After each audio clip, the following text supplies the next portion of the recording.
and thank you everyone for joining our webinar today. I'm Rima Katz, Editor-in-Chief at Payments Journal, and I'm going to be moderating. Today's topic, harnessing data power, elevating B2B expense management and corporate credit. Our panelists today are going to explore how data underpins every facet of B2B expense management, as well as corporate credit, providing the insights needed for enhanced decision-making, compliance, and user experience. I want to welcome our panelists today. Aaron, why don't you introduce yourself first? Hi, everyone. Thanks for having me, Rima. Aaron Bright. I head our B2B team here at Galileo, which is an issuing processor. And we also are a technology platform that supports banks, financial institutions, and fintechs. Prior to being at Galileo, my history is actually on the banking side. I started at US Bank in their prepaid card division around payments. We actually acquired a processing platform while we were there, and that led me into the world of fintech. And I went to go work for a sponsor bank called MetaBank at the time, now known as Pathward, where I led their business development team there for a few years, and now I'm here. Glad to be here. We're happy to have you here. And Al? Hi, Rima.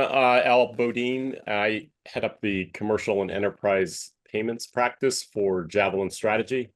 And much like Aaron, I have been in banking and finance my entire life, both in the large corporate world and also the fintech world, but really glad to be here today. Before we get started, I just wanted to go over a few housekeeping items. Questions can be submitted at any time through the GoToWebinar portal. You can also reply to any of the emails sent through GoToWebinar, and our team will get back to you ASAP. And don't worry about taking any notes. You'll receive a recording of this webinar after it concludes. With that, Aaron, let's kick off the session with you and talk about operational efficiency and automation. Can you speak to how integrating data into expense management systems directly reduces manual errors and really enhances operational efficiency? Yeah. Listen, like the role that I sit in is a fun one, right? I think I just mentioned earlier, like we support fintechs, we support corporate brands, we support banks. On the commercial side, on the fintech side, there are companies that are really thinking about how do we build out really great expense management solutions, and data is extremely important. The ability to be able to take, as an issuing processor, right, so we're directly connected to the network, data from transactions and help automate that data, for example, into an expense management platform in an automated way, helps improve accuracy. It reduces the risk of error and human error. It speeds up the processing of expenses. And it also helps with just transaction reconciliation. We recently launched an announcement of a solution as an example in partnership with MasterCard called Smart Data. So our companies that are building corporate charge cards can say, hey, we want to take that information, be able to enhance the data and the pieces of information from that data so it can automate into expense management platforms like a Concur or QuickBooks to make that process more valuable.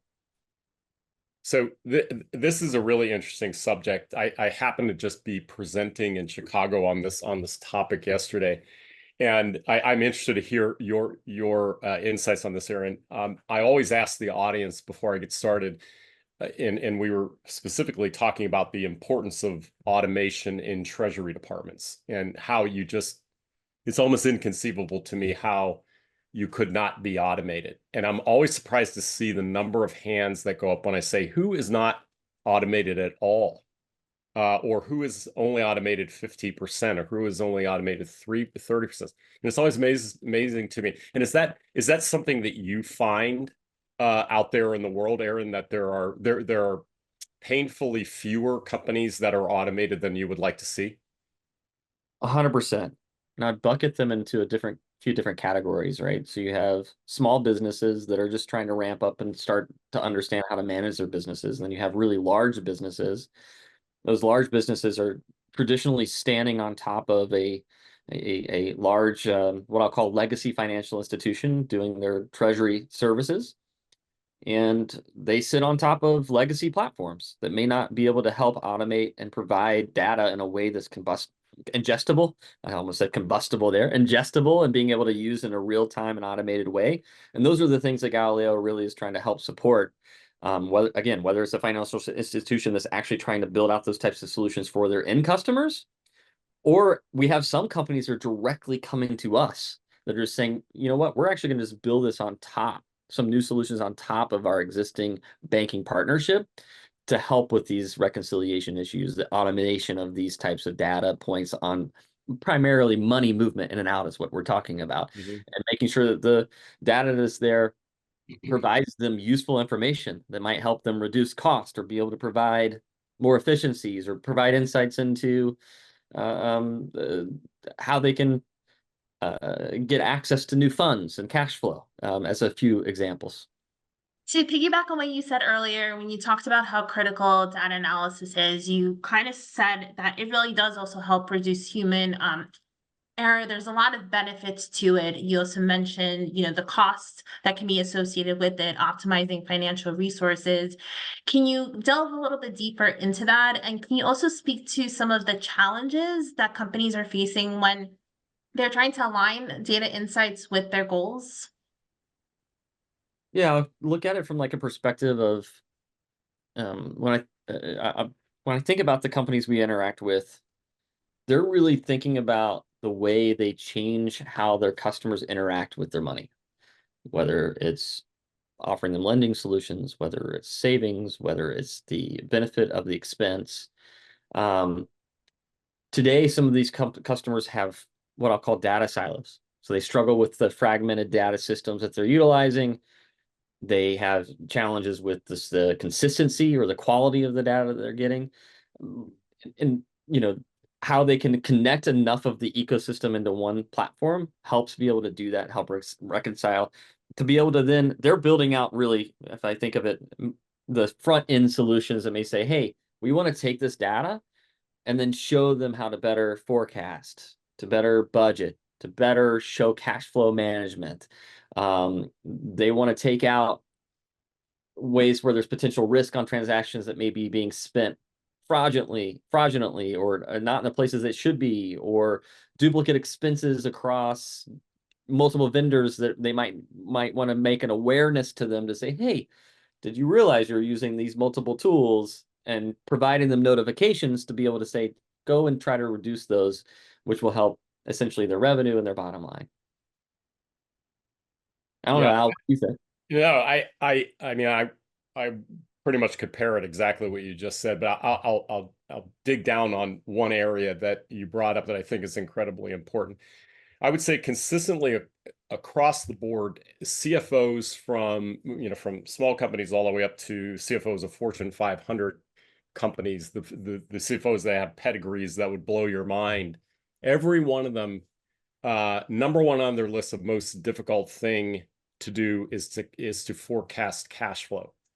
And so now think about even attempting to forecast cash flow and liquidity without proper automation or analytics.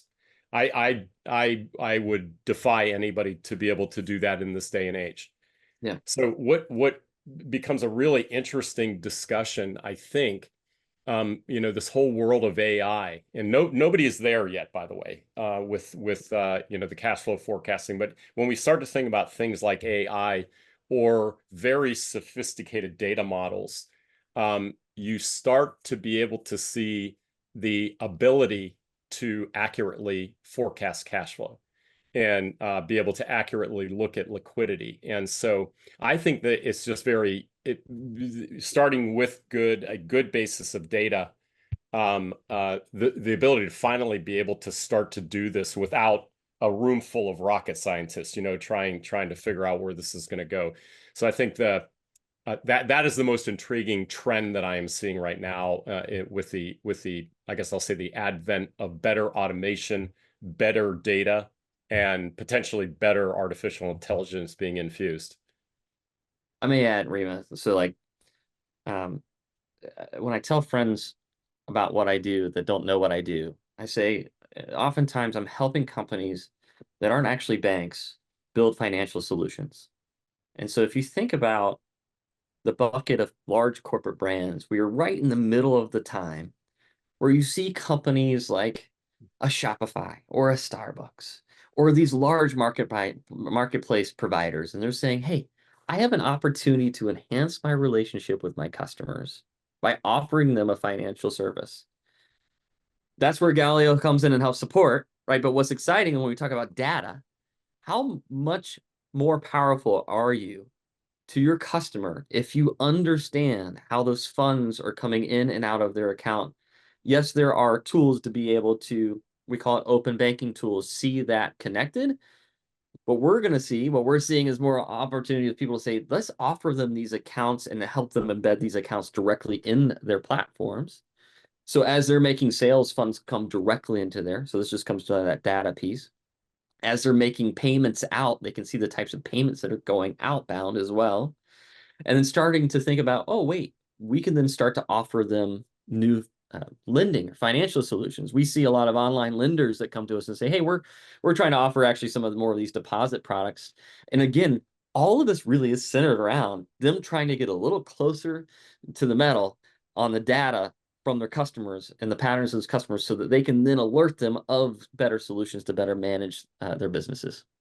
So sorry to go on a rant there, but I get I'll go on a excited. little bit more of a rant, Aaron, and Yeah. and where that even continues to be exciting is on decisioning criteria. Our ability to look at multiple pay types and say, well, gee, interest rates are here.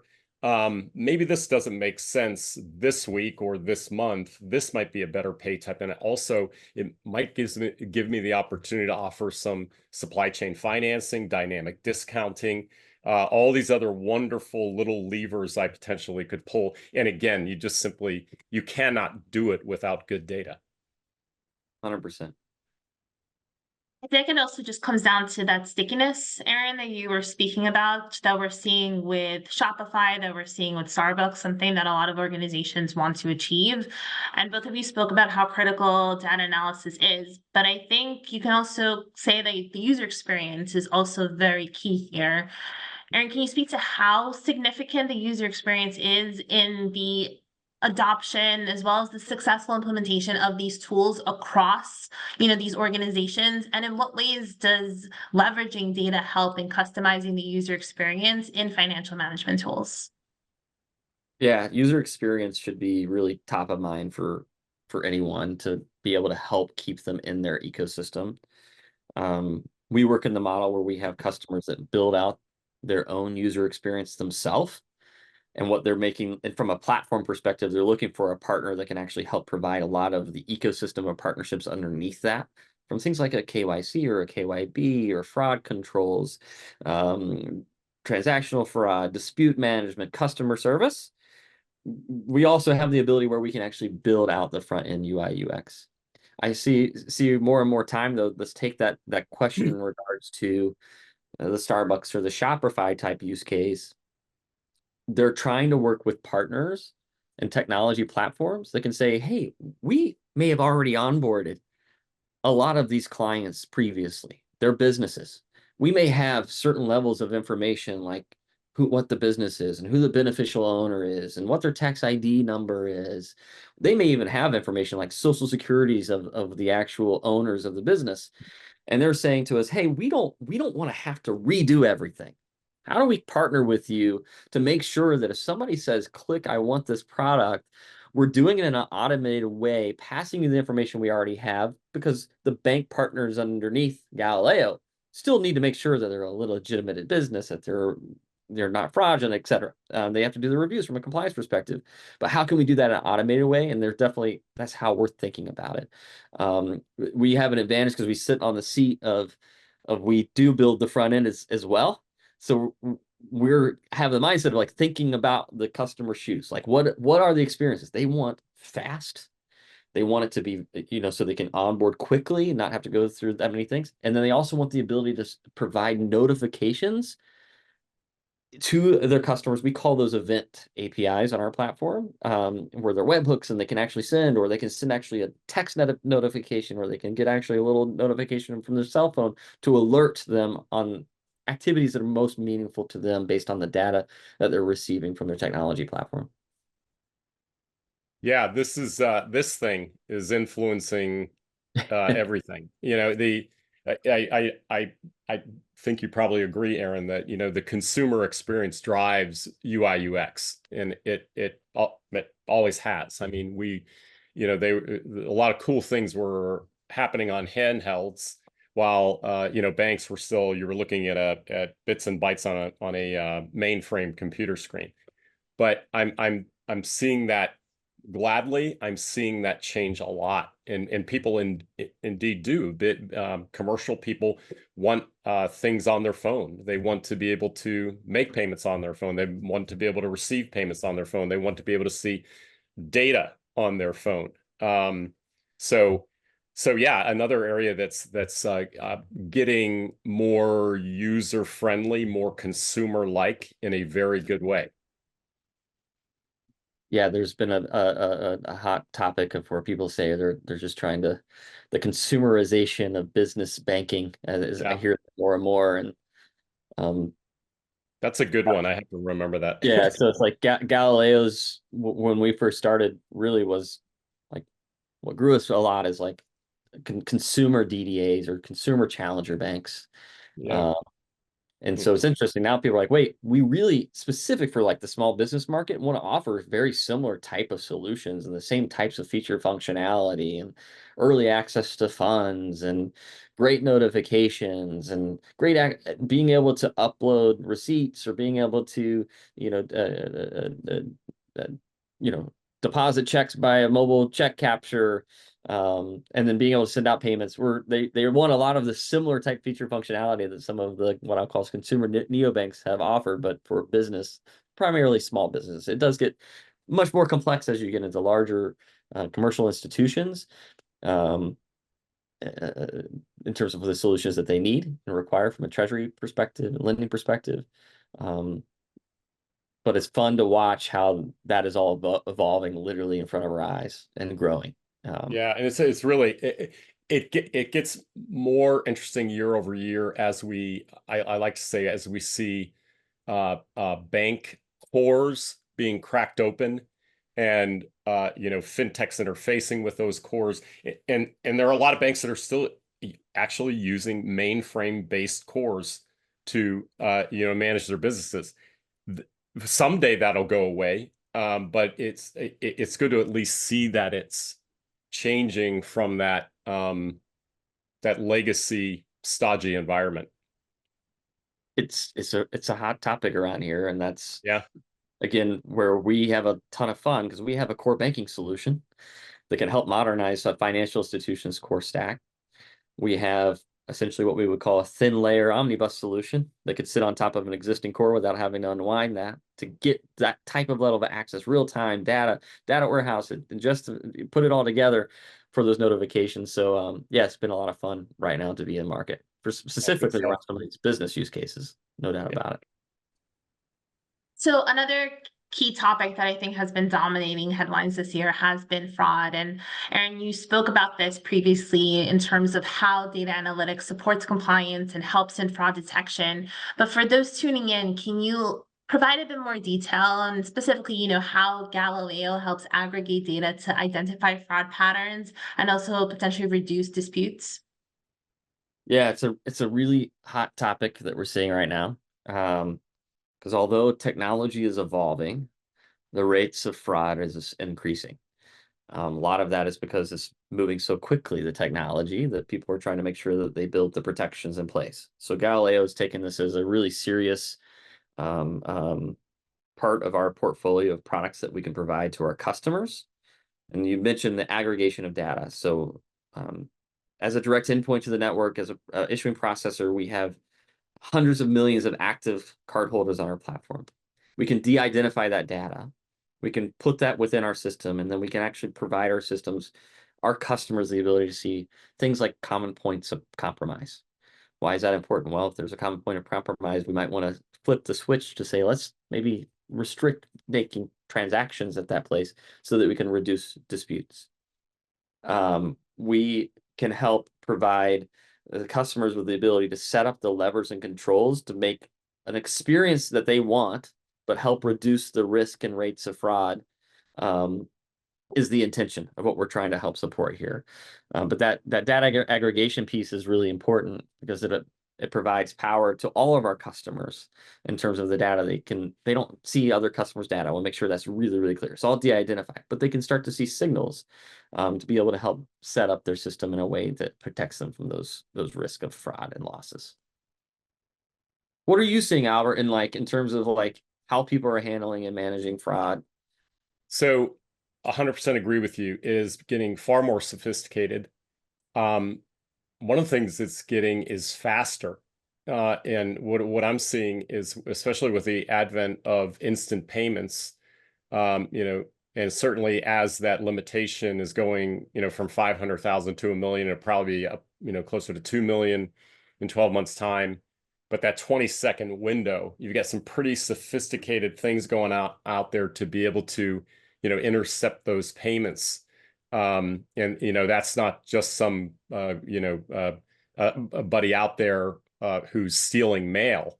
It's using sophisticated AI, machine learning. And oh, by the way, let's address the elephant in the room. Could we please get rid of paper checks? So we have 170, I have it in 2024, estimated at $170 trillion of volume for commercial payments globally. 33% of that is done by paper check. So if we want to make a really nice impact on fraud, let's get rid of paper checks. And I'm happy to say that I think I'm starting to see a current, even in places like the United States, moving away now from checks. And I won't get into so much of that now, but so that's the biggest way we can impact fraud, is get rid of checks. I agree. And just one other thing I will say, Aaron, I've always believed that in order to combat fraud, we have to be partner with organizations or have people in our organization that can think like the fraudster. The best way to break card counters in Vegas is to hire card counters. And so these seem to be the most effective ways. But again, coupling those with AI and machine learning, very sophisticated technologies to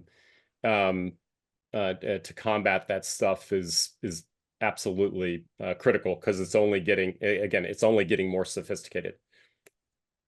I agree. When we talk about money movement, the payment risk platform at Galileo is thinking about, hey, first, we're card issuing processors. So we take all this information and data in here. We look at, again, how do we automate? We use machine learning on the transaction side, but also how do we take money movement and bring that into the platform and tie them together, and then that makes it more powerful. Then we take information like identity verification and like the identity side of the house, putting that in and all signaling that together makes for a really powerful system. We're excited to see how that will help our customers continue to reduce the rates of fraud, for sure.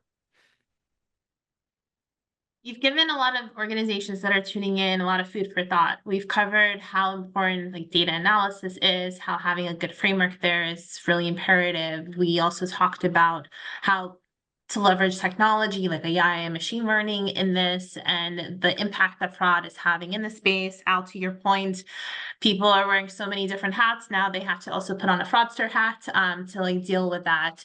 But for those that are tuning in, Aaron, maybe you could start things off by kind of giving some best practices in terms of some of like the first initial steps that they really should take in improving data management. Like, where should they begin?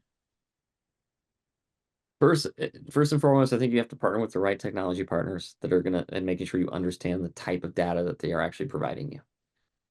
Some only provide those things directly via a portal in terms of how it's visible, versus some will provide you full raw data files that you can ingest. I think the raw data file thing is very interesting from the perspective is that you should also really think about building out your own data warehousing strategy. What provider you might want to utilize that to be able to ingest that data, to build out things that every tech platform is going to have their own set of pre-built reports and tools available. They're not always going to be customized directly to your needs. So the ability to do that towards your needs, I think, is really important. And having people and resources to be able to manage that and have the ability to analyze that data, I think, is really important.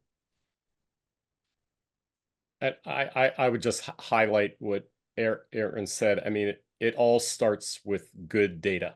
You can't do anything else unless you have good data going in. Yeah, again, if you don't have the ability, as you said, Rima, if you don't have the resources, very stretched, staff these days to mine good data and nurture good data, partnering is a pretty good way to do it. And by the way, I think in every paper I publish, there's a section that talks about the importance of automating and the importance of partnering, because the organizations simply cannot do everything that they are required to do. And oh, by the way, with all the stuff we talked about with risk and with fraud and with the need for good data, oh, there's also this other thing, the regulatory environment and compliance and all these other things we're having to deal with. So think long and hard about your partnering strategy. It's a pretty important thing. We've covered a lot of ground so far, but I'd like you both to take out your crystal balls. I'd like to have like a look ahead. We spoke about some trends that you're seeing right now, but what are some emerging trends, specifically in data utilization, that could really further revolutionize B2B expense management and corporate credit strategies? Aaron, I'll start with you first. We mentioned this a bit earlier, but I do believe that the advent of AI will help support companies that are supporting expense management in a greater way. And it'll be exciting to see how you take in, again, historical transactional data to be able to provide insights and help automate responses to customers so that they can potentially either reduce cost, improve efficiencies, offer cash flow management solutions, are the things that I'm excited about. So AI would probably be my big thing. I'd say we'll likely see. We've seen how there have been some companies in the fintech bucket, I would call it, grow and really build out really amazing, what I call corporate charge or expense management, spend management card solutions. And they're competing directly against some of the larger banks that have some of these offerings directly today. I also believe that the crystal ball will show that you're going to see more of the corporate brand bucket say, wait a minute, especially those that already have existing business customers, say, no, you don't, instead of partnering with those guys or using these guys, let's keep you specifically inside our ecosystem and we'll offer those tools and solutions directly to you. So that's my two things: AI and corporate brands starting to build their own corporate charge cards. Al, how about you? Aaron stole my thunder. My number one is AI, as it specifically relates to cash flow and liquidity forecasting. So I think we're getting, the question that one of the big VCs asked, or, it's the $600 billion question. And now that we've invested all in all this infrastructure and these giant NVIDIA chips, what is actually going to come out of it? And I think for our area, that's probably the biggest thing from a finance standpoint. We're going to see some really impressive movements in forecasting for cash flow and liquidity. The other thing is, I think we are going to see a bigger move, a bigger dent in paper checks, because I think that I am seeing governments really start to get involved in mandating them out of circulation. The current administration even had alluded to making things that were paper-based worthless in our monetary system. Now that's going to be a heavy lift, but we can look to places like Sweden, where they do not have checks. They haven't had checks for a long time. They are actually getting now to the point of eliminating cash from their country. So those would be the two. Far and away leader would be AI, cash flow and liquidity. And I hope maybe we'll never see checks again after another couple of years. Well, you heard it here first. I feel like AI has made such an impact in the past 12 to 18 months that if we were to revisit this and then 6 months, we would already have some use cases in terms of like its significance. So it's really going to be interesting to see the additional impact that the technology makes in this space. I don't know if checks are going to be fully diminished by then, Al, but fingers crossed. But Aaron and Al, I'd like to thank you both for your wonderful insights and perspective. And as a reminder to everyone, today's recording will be shared. Thank you so much for tuning in. Thank you. Thank you.